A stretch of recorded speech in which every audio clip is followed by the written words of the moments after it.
oke, baru terus yang keempat kacau, confuse, ya. Dapat bicara dalam kalimat, jadi masih membentuk kalimat. Jadi kalimat itu ono subjek, predikat, objek, kata keterangan ya.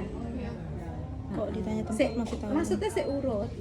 Aduh, sakit sekali Bu. Ini kepala saya. Maksudnya dalam satu kalimat, ya. Namun ada disorientasi waktu dan tempat. Aduh, sakit sekali. Aduh, gimana ini rasanya? Bu, ini sekarang posisi Bu ada di mana? Aduh, sekarang bisa nyebutkan di pasar baik sih ada kamu gede. Terus saya bawa. Nanti kalau kalian di IGD akan melihat ya. Bu, ini kejadiannya jam berapa? Aduh, sekarang ngerti Mas. Aduh, sakit ya, tapi masih bisa ngomong kalimat. Ngerti? Iya. Jadi antara subjek, predikat, objek itu masih lengkap.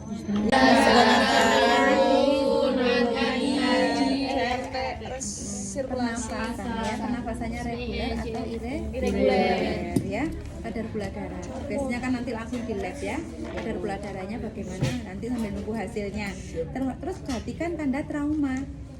Apakah ada hematom? Ingat, apakah ada, ya kadang-kadang kan kalau pasien datang dengan lokasi di daerah otak, mungkin apakah ada kesobekan di daerah kepala atau benjolan, trauma tumpul. Nah ini sambil diraba-raba ya, ya hematom. Terus apa lagi? Hematom di kulit kepala adanya trauma, hematom di sekitar mata, lakon es.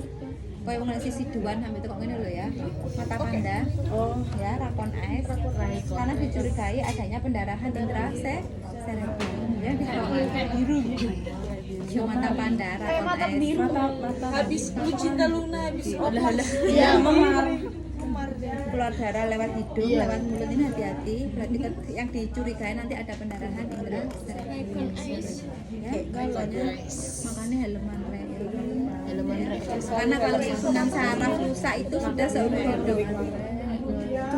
Helm cepu ya. Helm cepu itu apa?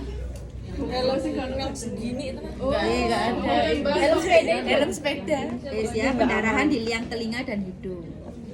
Ya, kalau pendarahan di liang telinga dan hidung bukan mimisan lagi ya, dikhawatirkan ada pendarahan intracerebral. Berarti langsung nanti foto CT scan ya. Terus yang berikutnya perhatikan keadaan pupil, apakah midriasis, miosis yang melebar, bisa meriksa kan pupil di center ya, kan ini masuk pemeriksaan ya, midriasis, miosis, apakah sama besar? Nah di sini tolong dicek, biasanya pasien itu kalau dalam kondisi nggak sadar atau mungkin kesadarannya menurun, biasanya midriasis atau miosis, mengecil atau membesar. Kan harusnya semakin menjauh semakin mengecil.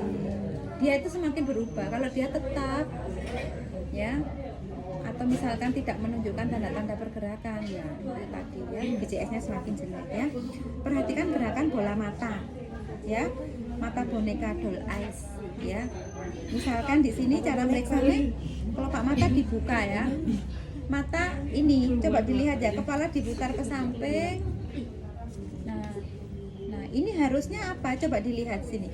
Kelopak mata dibuka dan kepala diputar dari samping ke kiri, ke samping kanan dan sebaliknya. Dan kemudian ditekuk dan ditengadahkan, ya.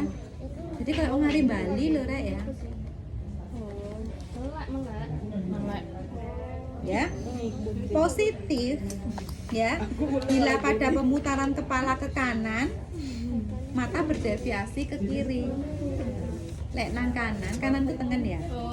Putar ke kanan, harusnya mata berdeviasi ke kiri, sebaliknya juga kiri mata berdeviasi ke kanan ya, itu positif. Reaksi negatif bila bola mata tidak bergerak dan gerakannya asimetris, Berarti ngikutin ya karena pergerakan. Harusnya itu kan menunjukkan kekuatan otot bola mata ya, berarti kan masih ada pergerakan otot bola mata ya. Berarti misalkan pasiennya miring ke sini, matanya ke sana ya. Lah itu tetap pergerakan otot bola mata sudah mulai menurun ya. Biasanya aku kan masuk ke nervus apa? Nervus berapa? Untuk menguji ke gerakan bola mata. Optikus lah mata. bola mata. Enggak, ono sendiri. Mana buku IDK saya? Ini Bu, ini 12. Nah, ini loh. Coba dilihat. Faktorius nggak sih Bu? Faktor. Gak percaya. Sagitarius manis. abdusen, akustikus itu telinga, facialis wajah. Sumpah semangat banget. Untuk ini loh gerakan bola mata ini loh, nervus abdusen ke-6 ya. Jadi di sini untuk melihat fungsi otot bola mata. Berarti makanya nanti harus dilanjutkan dengan pemeriksaan nervus ya. Nanti ini kan dilanjutkan pada nomor 15 ini kan ada periksa saraf cranialis. Ya, ada optikus, ada olfaktorius, ada abdusen. Makanya nanti jangan sampai ini dihilangkan ya. Minimal kalian tahu ya. Oke. Di KGD nggak sih? Perhatikan gerakan motorik pasien. Apakah asimetrik? Berarti ada parese. Nah, harusnya kanan dan kiri itu seimbang ya. Yang satu isong ini, yang satu isong ini. Yang satu isong buka, yang satu isong buka. Yang satu isong ini ya.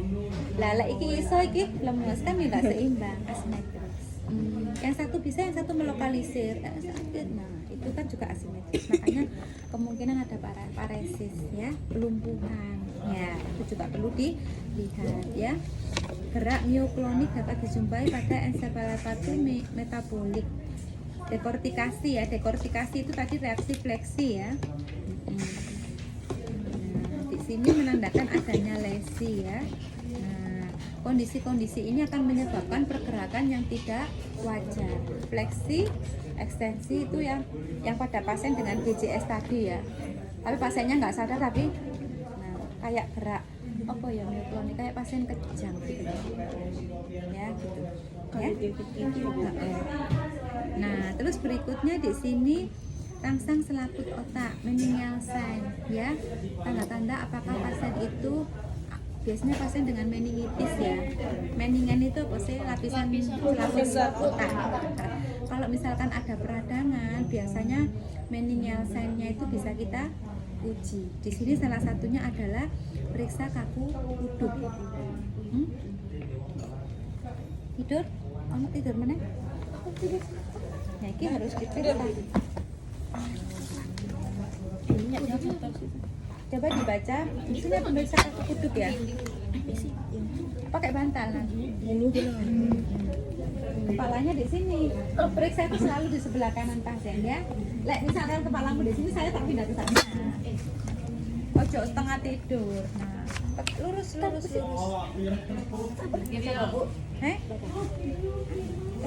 kamu agak mundur. Nah. Yang pertama periksa apakah ada Kaku kuduk dulu ya. Kaku kuduk itu ini kita pegang belakang kepala. Masih ingat di pemeriksaan neurologi. Ya. Kalau pemeriksaan kaku kuduk ini tangannya pemeriksa itu di belakangnya kepala ya. Terus ininya pasien kita angkat kepalanya ini harusnya ini bisa menyentuh apa ini? Dagu bisa menyentuh. Kalau nggak bisa menyentuh ya berarti ada kaku kuduk. Ini nggak ada, ini normal. Tapi lah pasien kan normal kuduk. Coba kaku. Pura-pura kaku. Ele. Pak. Ya. Jadi kita nyentuh ya, lasek. Terus pemeriksaan tanda lasek. Lasek ya. Lasek apa klinik dulu? Lasek ya. Lasek. Periksa tanda kening, pasien diposisikan supin kemudian direfleksikan pahanya pada persendian panggul sampai membuat sudut 90 derajat. Setelah itu tungkai bawah diekstensikan pada pada persediaan lutut. Normalnya bisa mengekstensikan sampai sudut 135 derajat angkat antar tungkai bawah dan atas. Bila terdapat tekanan dan rasa nyeri sebelum tercapai sudut ini maka disebut craning positif. Lasek dulu lah, nomor 11 dulu. Ngantuk. Nomor 11 ya. Periksa tanda lasek, pasien posisikan supin diluruskan. Kedua tungkai kemudian satu Ini tungkai. ya lasek itu seperti ini. Ini kita Kamu tadi udah baca.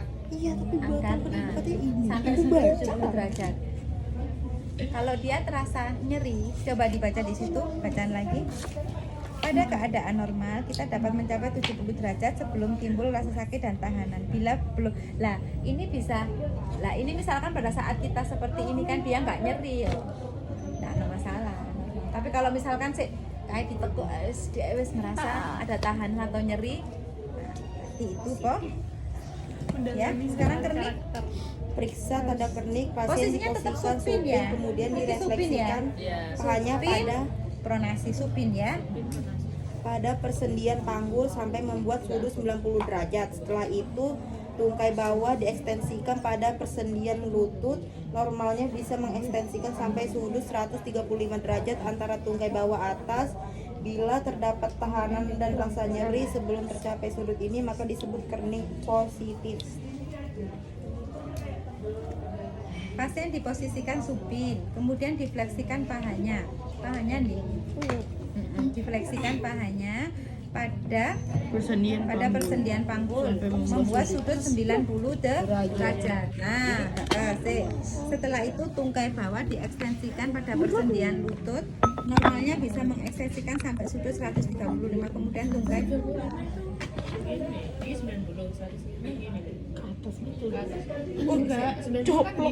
ini.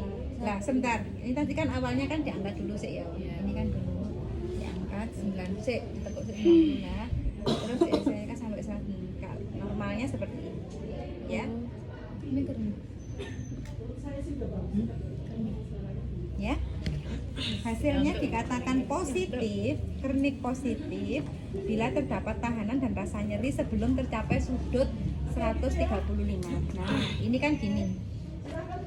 Ini sampai 90 lah, ini di udah kan udah. Nah, berarti ini positif. Kalau misalkan dia bisa, ya berarti ya. Oke, berikutnya Tangan pemeriksaan ditempatkan di bawah Bruzinski 1. Bruzinski 1. tangan pemeriksaan. Tangan pemeriksa ditempatkan di bawah kepala pasien seperti kaku duduk tadi. Kita tekukkan kepala sejauh mungkin sampai dagu mencapai dada. Tangan yang satu lagi ditempatkan di dada pasien untuk mencegah diangkatnya badan. Positif bila tindakan ini mengakibatkan fleksi kedua tungkai. Tungkainya mana? Ini tungkai. Jadi ini ya kayak kaku kuduk ya, cuma tangan kita ini ditaruh di dada, jangan sampai melok diangkat ke HP ya. Memang kita tekan, coba. Nah, sampai dilihat kakinya. Nah, positif bila ada fleksi pada kedua tungkai. Enggak ada refleksi. Ini kan normal. Kalau pasien ya, kalau kakinya ikut gini pada saat saya menggerakkan gini misalkan ya. Ini otomatis kayak sudah dibuat-buat. Karena kaku. Ya. Nah, ini ditekan. Tapi jangan sampai pasien bangun ya. Itu Bruzinski 1. Bener. Nek kaku kuduk itu tadi gini dok ya. Gini dok. Kalau dia nggak bisa nekuk berarti kaku kuduk positif. Mending Nielsen positif. Ya. Sekarang Bruzinski 2. Pasien posisi supin, satu tungkai direfleksi pada difleksikan pada persediaan panggul, sedangkan tungkai yang satu lagi berada dalam keadaan ekstensi lurus. Positif bila tungkai satu ini ikut pula refleksi, pastikan tungkai pasien tidak berubah. Nah, ini difleksikan ya. Nah, harusnya kaki ini nggak ikut fleksi. Tapi kalau dia ikut fleksi, gimana? Positif. Ya. Nah, ini difleksikan, tapi ini harusnya ekstensi, tidak ikut fleksi. Ya. Tapi berhubung pasien yang saya cek ini bukan pasien stroke, ya nggak terreaksi. Ya. Biasanya ini difleksikan. Fleksi. Iki gak melok fleksi, gak melok nekuk. Oh, ini ketekuk. Enggak, misalkan nek pasien stroke itu biasanya ikut nekuk yang sini. Ini tekuk. Itu Bruzinski 2. Ya. Bruzinski. Oke. Periksa saraf. Periksa saraf karnial otak. Ini saraf kranial ada di buku IDK ya. Tolong dicek kembali 1 sampai 12. Opticus oculomotorius olfactorius ya, dan teman-temannya sampai hipoglossus yang ke-12 ya. Jadi ndek koco lho rek. Enak son. Koco lek katene rias wis apa nang opticus. Kaca saya segini, Bu. Sampingnya Maria. Itu harus dihafal. Enak sih. Ya, terus Pemeriksaan refleks fisiologis dan patologis. Refleks fisiologis ada berapa? Triceps, biceps, brachioradialis, patella, dan achiles. Yang patologis ada berapa?